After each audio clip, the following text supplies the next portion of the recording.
Hey YouTube, how's it going? My name is Lonnie, dude. Freaking, we're reacting to another video today. What happened to Minecraft's original YouTubers, dude, by freaking Web Defiler. Yeah, dude, I'd recognize some of these little blocky fellas, but let's just start. These 6 popular OG Minecraft YouTubers have vanished from the spotlight, but where are they now? Let's begin. Dude, I'm something of a fucking former Minecrafter myself. Roll the clip. Oh, it's perfect. It's a perfect L-shaped house. It's epic, dude. What do you freaking think this is? Looks like he's gonna talk about freaking CaptainSparklez and StampyLongHead and fucking some other guys, dude. These 6 popular OG Minecraft YouTubers have vanished from the spotlight, but where are they now? Let's begin with SkyDoesMinecraft, who once peaked as the 2nd most popular gaming YouTuber on the platform after PewDiePie. He's a rapper now, or something. He does other things. Maybe. Throughout the 2010s, I honestly don't know. SkyDoesMinecraft would rise to popularity with his addition of humor to an already popular Minecraft content style, mod showcases. His edgy and unfiltered style would captivate millions. Edging? Sky would garner an audience of over 11 million subscribers. Oh, see, he does all kinds of stuff. He does literally all of it. I'll figure it out my goddamn self, alright? Guy does shorts now, okay? Is the OG channel still a thing? Seems like he's doing absolutely something. I never watched his videos personally, so I mean, maybe it's eventual fall. SkyDoesMinecraft was also a member of a content creation group named Team Crafted. Team Crafted being arguably the most popular. This is a screenshot of the movie Superbad. That is James Franco and Joan. You can't tell me otherwise. Popular Minecraft content creation group besides the Dream SMP, consisting of popular names from Sunday to Post Malone. The combined popularity of its members, I've heard of Post Malone and Sunday, along with the content creation machine it would become, played an undeniable role in Sky's relevance and popularity. However, it wouldn't be long until Sky's career would take a turn for the worse. After the initial wave of popularity, like many Minecraft YouTubers, SkyDoesMinecraft's channel would enter a period of desolate statistics. He was at one point pulling tens to hundreds of millions of views per video, but now could barely crack 100,000 views. However, this wasn't all. Sky's stats had been low for a long time. His reputation appeared to be almost stellar. But what if this wasn't exactly accurate? And what if Sky was a horrible person behind the scenes? The denigration of SkyDoesMinecraft's reputation would begin in a beef with YouTuber KSI, in which KSI would release a diss track that claimed Sky to be a— What a dark era, dude. That was like when Leafy and, Leafy and Rice comes. Okay, there's another one. That's like when their heyday. 6 years ago, dude. No one should have been rapping at that time, or now. Quote, wife if you're a YouTuber. However, as detailed by his addition of Sky's ex-wife Elizabeth in the video, this wasn't just a mindless jab, and would instead hint at the storm of life-ruining allegations to follow. This hint was released on the 9th of September 2017, but it wouldn't be until the 23rd of January 2022 that Elizabeth would come out about the alleged abuse and mistreatment she received from Sky, with a tweet reading, "Dear Adam Dahlberg, aka Net Nobody, aka SkyDoesMinecraft, it's time everybody knows the truth. I'm tired of letting you get away with this, the police know, putting the evidence below since it won't upload appropriately." Elizabeth would release a bombshell Google document exposing a very different side to Sky than the hilarious friendly persona he portrayed in his video. The document would cover a range of horrific actions allegedly perpetrated by SkyDoesMinecraft. Yeah, this freaking Jay Aubrey video, I'm pretty sure I watched this at some point a couple here, and I'm with years Minecraft ago when it came out. And today we are playing Epic Jump Map Butter Edition. Used to be called Sky. But it goes really in depth on all of the SkyDoesMinecraft. Rise and Fall of Team Crafted. Oh, this is the KSI part, so freaking... On January 23rd, the mother of Adam's second child, Elizabeth Lizbuggy, on Twitter, published a viral tweet with the caption, "It's time everyone knows the truth. I'm tired of letting you get away with this. The police know," putting the evidence below. Garnering thousands of retweets and impressions, the scathing iCloud document linked in the tweets provided an insanely detailed, insanely dark look into the internal hell Liz had been subjected to for the past several years. Allegedly, I guess I have to say, so Adam doesn't believe me dry in court or whatever. This is also where I want to give a trigger warning, since the content we're about to look at can be reasonably difficult for anyone to listen to, especially if you've been involved in a similar situation, so please feel free to skip this part of the video if you don't want to hear the details. I totally understand, it's not an easy read. Liz begins her 4,000 word testimony point by clarifying some vital info has been omitted in the provided screenshots as means to protect her and her daughter's privacy. Firstly, addressing Adam directly. Liz writes, I'm gonna do my best to be the voice you have taken from so many. You hurt, you abuse, you manipulate, and you lie. You are a sick man. I spent months and months loving you with my entire being. I spent thousands of dollars just to come live with you. You made promises you didn't want to keep, but promises you made to manipulate my life so you could just be in control. You use your fame, your name, and your platform to hide the disgusting and disgraceful things that you claim not to do. You not only verbally abused and degraded me, the mother of your second child, you traumatized me and put me through things no one should ever have to experience. You hurt me for too long, and I'm tired of feeling afraid of you and what speaking up may bring. I had to tell people you weren't abusive because whenever I said you were, you would harass me and say horrible, horrible things. You were so unkind. I do not wish for anybody to have mental health struggles, nor do I wish for somebody, even you, to have such severe struggles. I wanted nothing but to love you and help you heal. You informed me you were bipolar and possibly on the spectrum, which was never a problem to me. But yeah, this is like a whole hour-long deep dive into just those freaking stories if you're interested. His problematic and abusive behavior started with an extreme propensity for control, then leading to him pressuring Elizabeth into pregnancy and even cheating on her with other women and bizarrely an AI Twitter account. To make matters worse, he also allegedly stole money for drugs along with abusing them to a point beyond garden variety addict. However, Adam wasn't just abusive towards his wife, as allegations of him sexually harassing and supposedly sending explicit content to minors would surface. Elizabeth and Sky's relationship would escalate into a horribly abusive mess with erratic and mentally unstable behavior, damage to shared property, and severe physical violence, leading to police intervention for extremely obvious reasons. To put the final nail in the coffin, members of Team Crafted and his inner circle all came together with their own set of horrific experiences with Sky, including deadlocks and to put the final nail in the coffin, members Adam Scott hasn't spoken in 4 years. Many on and off friendship throughout the years. He's heard me and many others with his own stories. Maybe I'll tell mine, but yeah, I don't think I've ever heard anything good about SkyDoesMinecraft. But I also haven't heard that much at all. of Team Crafted and his inner circle all came together with their own set of horrific experiences with Sky, including Deadlock's MC making the arguably accurate statement that Adam is the biggest scumbag on Team Crafted. But where is he today? As expected, the allegations and exposés have led to a drastic decline in his public reputation. However, Adam still appears to be uploading to the SkyDoesMinecraft channel, except rebranding the name to SkyDoes Everything whilst receiving not even a tenth of the engagement he did at his peak. Yeah, what were the videos he's uploading? Ruffles versus Lay's. Potato chips. That's been asked for about Okay, so this is relatively normal YouTube content. I thought it was gonna be some abstract, freaking too mad, unintelligible, ketamine nod off mumbo jumbo. It's been asked about that long. So we're gonna here. Listen, we have a lot of pieces here just because we don't like potato chips. Tell you which one's better. Why is he titling it so stupid? Why are you watching? I mean, okay. They're eating chips, I guess.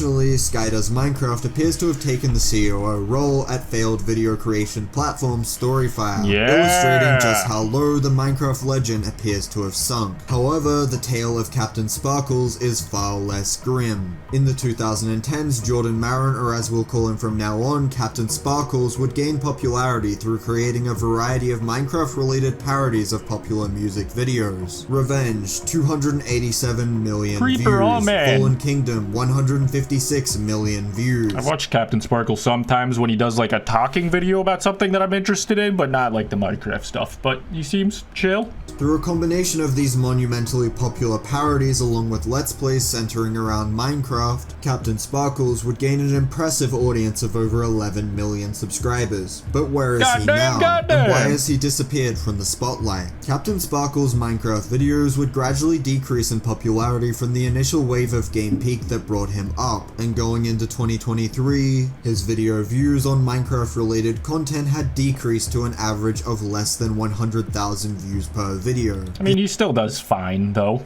It's just, you know, you're comparing him to the past. He still does great. This would lead to a decrease in motivation to create content and a monetary incentive, culminating in CaptainSparklez making the executive content decision that would change the course of his channel forever. On the 6th of December 2023, CaptainSparklez would upload a video entitled Retiring. This video would share a depressing and unexpected reality of Minecraft content on his channel. I've started recording this video a few times. No matter how long I've had to think in advance of what I want to say, when it comes to sitting down in front of the camera and formulating the words, it's kind of challenging. So I'm planning to retire from making Minecraft gameplay videos on this channel. CaptainSparklez would open the video with the typical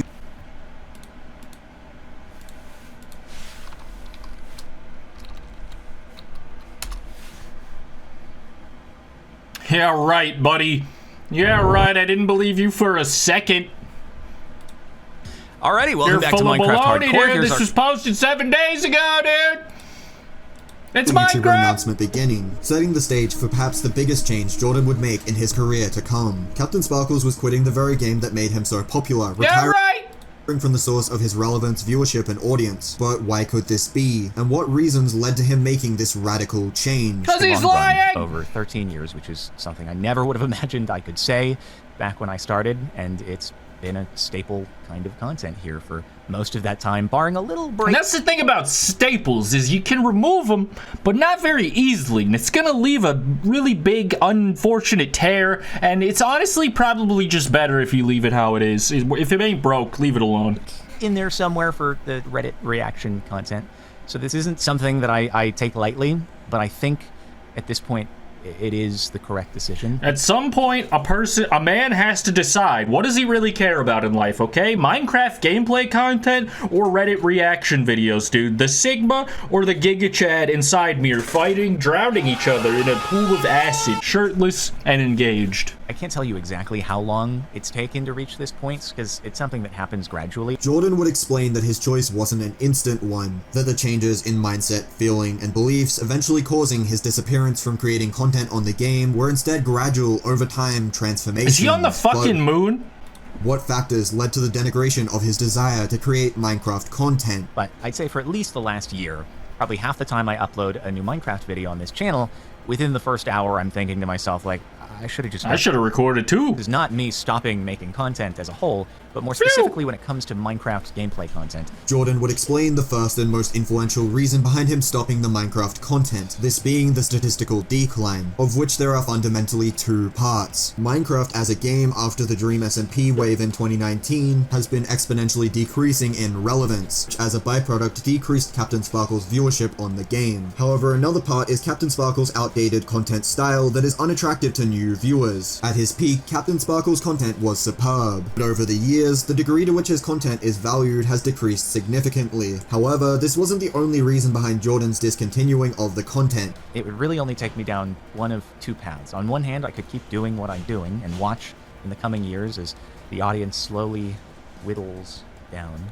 Or I could make a hard pivot in my content, become a master builder, perhaps, or just do 100 days content, or go really, really kid-oriented roleplay. And the first option seems a little sad, truth be told. And the second option, it's just not really where I'm at after 13 plus years. So it leaves the third option, which is to go out, not necessarily on top. I mean, I was never the biggest Minecraft channel out there, but at least I can say I got to a point where I'm proud of what I've been able to do over the years. Jordan could say he was proud of what he achieved. While he wasn't excited or motivated by the notion of making new age Minecraft content, he didn't view his time on the game as wasted. However, there was an even more influential OG Minecraft YouTuber who took a similar path. From the start of his journey, StampyLongHead would show a humorous, entertaining, and respectful persona on camera. So when Minecraft... Yeah, I definitely never watched Stampy. I've just heard his voice before, and his name. Minecraft reached its peak in the 2010s, and his friends, who may or may not have turned out to be pedophiles. Let's find out. That he was so popular. In the span of only a few years on the platform, Stampy would go from less than 1 million views per month to over 100 million at his peak, with the biggest factor behind his success being arguably Minecraft's longest and most successful series, Stampy's Lovely World. With a countless number of episodes reaching into the tens of millions of views, there was no stopping him. Well, at least that's what everyone thought. After Minecraft began declining in popularity in the late 2010s, Stampy's Lovely World series continued. Nothing had changed, and while many viewers appreciated it, there was an undeniable fact that would ultimately hinder the success of StampyLongHead. This being the changing landscape of YouTube. He's being attacked by wolves. Somebody help him. Stampy, what the fuck, man? Properties of your content. But as time went on, human attention spans decreased drastically, and after over 800 episodes of the Lovely World series, Stampy decided things had to come to an end. However, this leads to imperative questions. Why did Stampy abandon the series? Boring ass, fall-off story, tragic origin story, Mr. Beast colorized. Hello everyone, and welcome to a video where I am going to be talking about primarily 3 things. I may ramble and go off topic a little bit, we'll see how this goes, but mainly I want to be answering the... He's real! In the real lovely world! I'm also just joking about all this. Freaking all these guys are chill in my book, is at least to my knowledge. Question of why did I end my Lovely World series? How do I feel about it? And what am I going to be doing hate next? it. And the reason I'm doing this video is because those are all questions that I've been getting asked a whole lot recently. And I feel like I've kind of been answering bits of it here and there, but often it will just be like in the chat of a live stream or like in one tweet, and then people are referencing it but kind of answering things wrong. So I thought if I just do one video. Stampy would explain that he had answered questions on the topic various times beforehand, but that they were so frequent he knew it all had to come together. Upon investigation on Stampy's Twitter account, he seems to have been planning the end for a reasonably long time. As evidenced by a tweet from August where he planned to end the series in November, it doesn't seem to be an impulse decision. Instead, a culmination of various factors and time. However, what were these factors? And is there a possibility of Stampy making a return? It's very simple, probably the one you'd expect, and it's just kind of a lack of motivation. And that isn't to say that I haven't enjoyed like the recent like videos that I've been making. Like my motivation always kind of goes in waves. Like normally I'll have an idea for something, whether it's a new mini game or a special, and I'll get a big spike in motivation when I'm kind of designing it or kind of coming up with a plan, and I'll be all in it, and then I'll finish it, and then the motivation will go down. So I've always had that wave. Explaining that his drive for creating content has always come in waves. To do like the same Minecraft series specifically for so long must be crazy. I can't even really imagine playing the same game for over 10 years, let alone continuing a series and just keeping it going. Did you know I got a video, a channel all about Cress? Yeah, no, there won't be any videos on there, I'm afraid. Maybe I should do another video like this. What? Stampy smokes weed? I didn't realize he was chill like that. What the hell? Why what I the ended hell, dude? Is this real? Are you fucking... Is this real? That wasn't planned for me to say. Ain't no way. Yeah, the other channel that I have actually been very actively involved and uploading on is a channel called The Bonus Points. And so this has been running for a couple years now. And it's a channel that I started with an old school friend of mine back in the day. Well, I didn't start the channel back in the day, but you know, he was my friend back in the day. And it's basically, it's a gaming channel, but it's geared for... And he's not my friend anymore, to be clear. Just to be clear. I guess then now he's my coworker. Stampy, like we still don't swear or anything on it. Like don't get like that idea. Like everything that I said earlier isn't thrown out the window for this new channel. Stampy, I could have sworn you said what the god damn Stampy, what the lovely fucker. I mean, shit. But we don't limit ourselves so strictly with the types of games that we discuss. So we have 2 podcasts, the main podcast of which is called, coincidentally, the Bonus Points Podcast, is all about us playing games. We play one every 2 weeks, and then we... So he kind of did what CaptainSparklez did and sort of had to choose the path of being a Minecraft Sigma legend or a fucking skibbity Reddit warrior or whatever. I think I might end my life. Do a very deep discussion about it, and then we get into Joe? a sometimes heated debate about where it should go. Stampy's name is Joe. Stampy's Ain't no passions way. appeared to have shifted. Instead, he wanted to create group content for a more mature audience. Still making content, so that's freaking cool. During his prime, Stampy made millions, memories, and lives. However, the path of IBallisticSquid was far more depressing. IBallisticSquid. Okay, I've heard this guy's name, but I've definitely never seen any vids. I haven't even seen his face. Was once one of Minecraft's most popular YouTubers, with his peak almost identically tied to that of Stampy. See? He's good in my book. Oh wait, is that him? What the hell? He's got a gaper! Probably a result of the two collaborating so frequently that many saw them as birds of the same feather. Squid would garner a smaller but not unimpressive over 4 million subscribers in the early 2010s. Uploading a variety of Minecraft-related content, his career was pretty well free from controversy if you ignore his associations with Predator Lion Maker and criminal Stampy helper Alpha Lee X. But as time went on, his viewership fell into a pit of irrelevancy, barely being able to pull... Yeah, I think Lion Maker was Stampy's friend that was outed, if I'm not mistaken.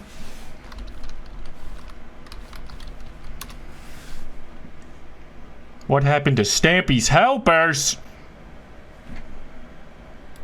Stampy's Lovely World series is one of the most iconic and beloved in the history of Minecraft content, and most of us who grew up watching it may recall that Stampy had many helpers who assisted him in making the videos. But what if I told you that some of these helpers became disgraceful criminals? Today, we're discovering why these assistants have vanished from the internet, and more importantly, finding out where they are today. Let's start from the beginning of the series with Stampy's first ever helper, Crimson Azoth, or Craig. Craig debuted in visiting Crim City, and he left the series in Helter Skelter. Is this Lion Maker? Stampy's clubhouse. Before long, Bo became an official helper for Stampy. Stampy visited his Minecraft world twice and formally invited no, him that's to become Stampy's a help. skin. My bad, my bad.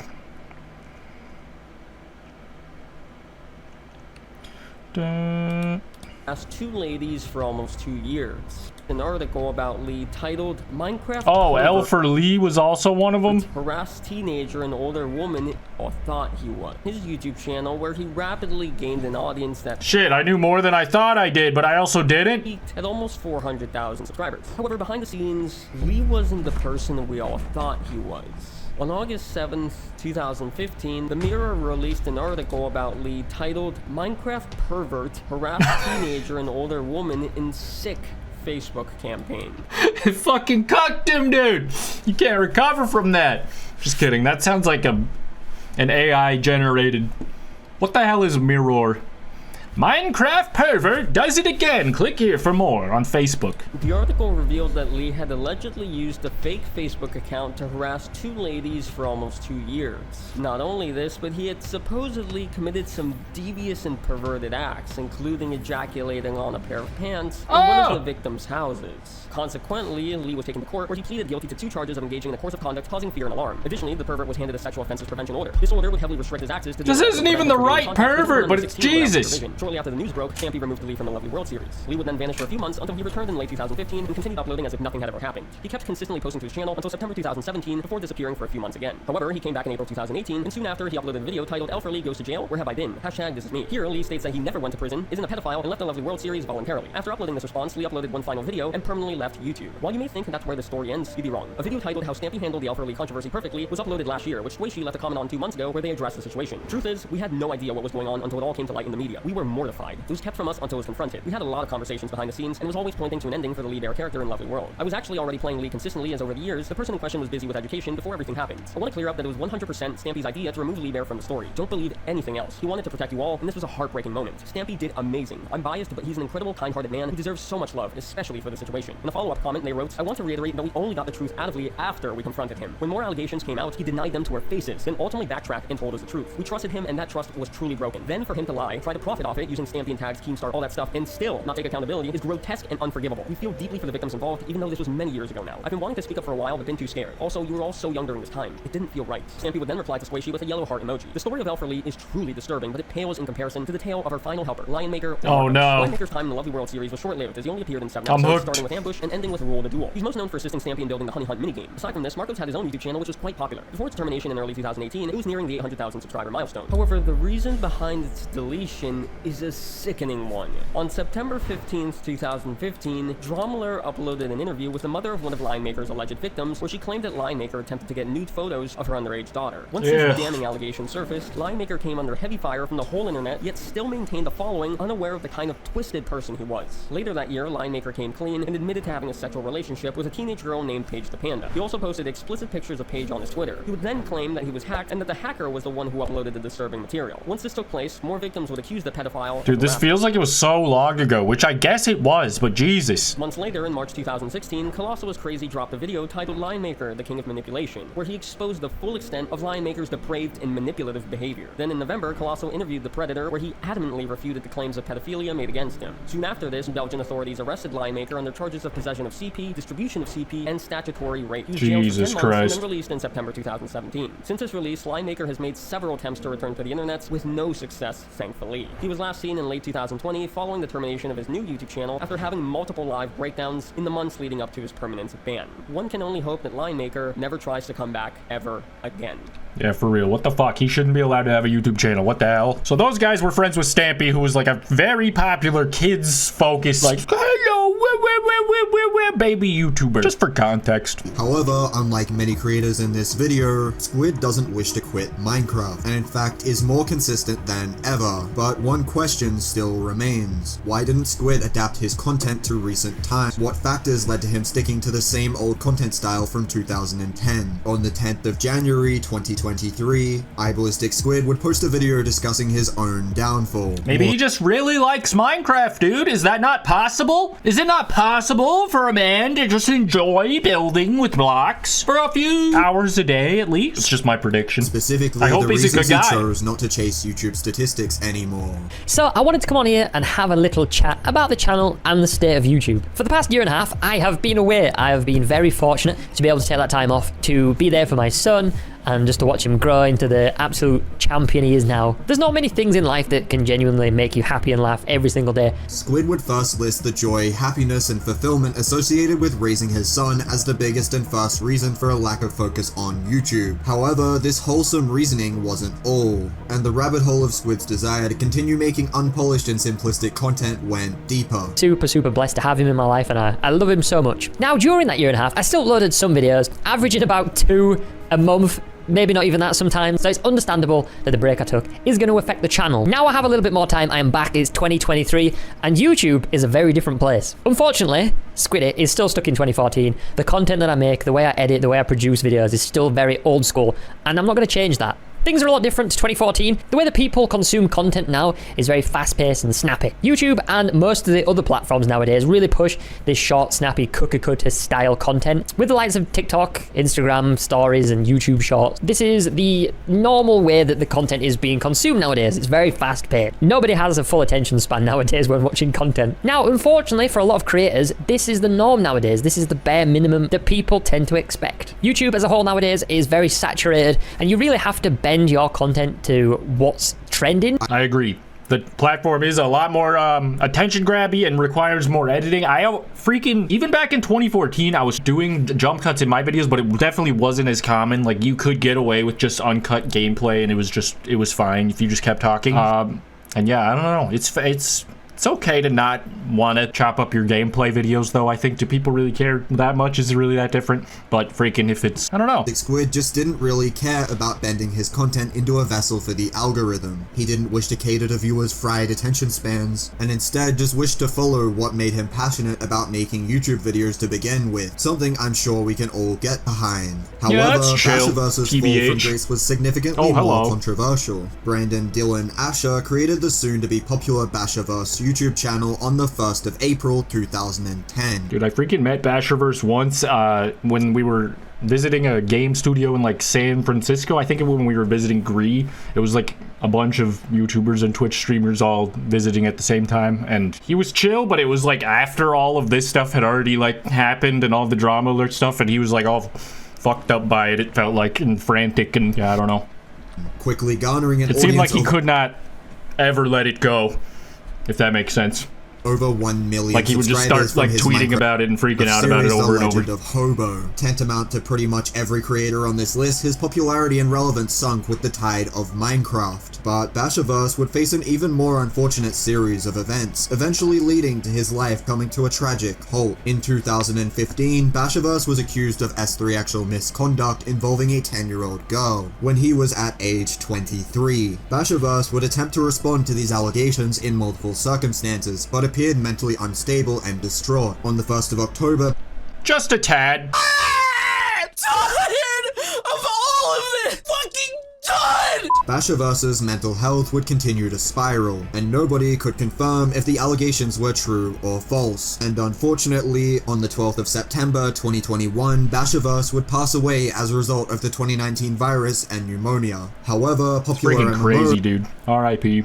despite being arguably more controversial, still appears to be living well and online. PopularMMOs was a Minecraft legend who rose to popularity in the 2010s, garnering the largest audience in this video in terms of viewership and subscriber count, gaining a subscriber count of over 17 million from various mod showcases. However, although Minecraft's popularity decreased, it didn't kill Pat's channel. His controversy did. It all began spiraling downhill after Pat broke up with his wife Jen, specifically when he uploaded a video collaborating with his ex-wife along with his current girlfriend on the 3rd of May 2020. But things would spiral even further out of control when Eleni broke up with Pat, spreading rumors about the reason. A fact that would be made even worse when Pat uploaded a series of videos attempting to address it. To add fuel to the fire, in May of 2021, Pat's ex-wife and collaborator Jen accidentally liked a tweet mentioning alleged abusive behavior from Pat. Luckily though, this was clarified by both of them later. However, things got even worse when Pat would be arrested on various occasions, which happened when Pat started dating a new girl, Liz. This occurred in June of 2022, an incident where he was arrested for assault with a deadly weapon after an incident with a knife and a car tire. Again in November of 2022, when Pat and 2 others ran into a football field during a game. However, in May of 2023, Pat would share his perspective on his legal troubles and Liz's behavior in a now deleted community tab post. Additionally, on the 23rd of September 2023, PopularMMOs and his friend Mike would address their experiences in jail in a video, and his final video being a long-form podcast uploaded on the 30th of October 2023. PopularMMOs seems to have shifted to a long-form podcast style of content. With an average of over 1 million views per video, Pat still seems to be doing well. How are you gonna have a podcast and you call it PopularMMOs?